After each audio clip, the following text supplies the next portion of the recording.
Hey everybody, I just picked up a different tractor yesterday. I never thought I'd find one of these. I got a smoking hot deal on it. But it's a 240 utility.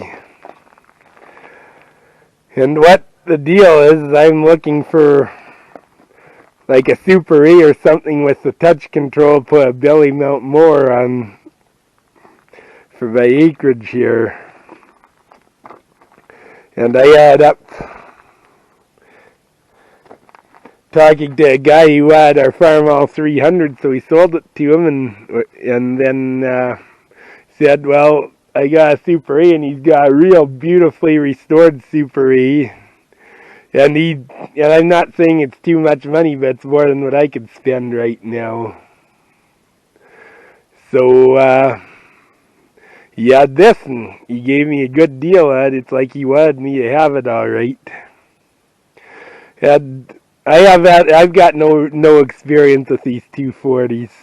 This is the only one I've seen in my area, to be honest with you, and I've dealt with a lot of tractors over the years. I know these tractors. I know those tractors, but I don't know much about these. So I don't know if the rear end's, I have to do some research. I don't know if the rear end's supposed to have high-tran or gear oil. And you can see it's got a homemade hydraulic system on it. I'd like to go back to the original, but this works. Like, they didn't butcher up the tractor to put it on. That's what I like. I don't mind it if they, it's got the belt pulley and PTO. Back tires are good. You got the proper hydraulic pump, but you see they just put it through a monarch valve and then to a tank. And this tractor, I believe these were originally 6-volt, but there's 12-volt to the distributor now. I think I'm gonna just leave her 12-volt. I gotta change the generator. I got a generator for it. But it's pretty well all there. It's complete. It's not beat up except for this bottom piece of tin I gotta fix. And it'll work just fine, I think. Need to get a muffler for it. I'll get one at PV Mart. We got PV Mart, which is, to my American viewers, I think they're sort of comparable with Tractor Supply. And see if this thing will start. Might need to give them a choke.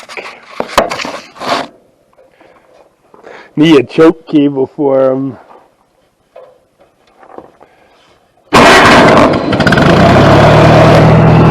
Look at that. What's wrong with that? Mostly a nest in the bell housing and stuff flying out. Those are grass seeds, I think. But it runs and drives real good. The jack doesn't work and I need to get a temperature gauge for it, but I don't think the light switch is supposed to be here. I could be wrong. It's supposed to be a gear pattern, but I read a parts book. That's the way I learned the most about these old tractors, about how to make them right, is by just going through the parts books. I've studied parts books since I was a small boy. But there again, my dad has extensive international knowledge. He's been playing the game for a lot of years. He's been in the tractors his whole life too. But there again, I'm in Alberta. This is a very, very common tractor, the Super W6 and the regular W6 even more so. And then 9s and 650s and stuff like that. I haven't even covered that on my channel yet, but it's coming. But that's what we know. But these little 240s, I don't know much about them. I know they have the 123 engine in them. I know they are built from 58 till 60. The last till a handful of them was built in 62, but most of them, for the most part, 58 to 61. And the Farmall's not as common. They're based on the Farmall Super C. These little tractors is what they are. Farmall 230, I guess, is what they ultimately replaced. But this is a new utility model. So I think you're going to have a lot of fun with this. I still could mount a belly mount mower on this thing. It's got the belt pulley PTO combination on it. So I'm looking forward to playing with this. I need to change to get the right seat on, although there's nothing wrong with this. It's not correct. The proper one's hugely expensive, but someday I'll get one. Well, thanks for watching. See you in the next video.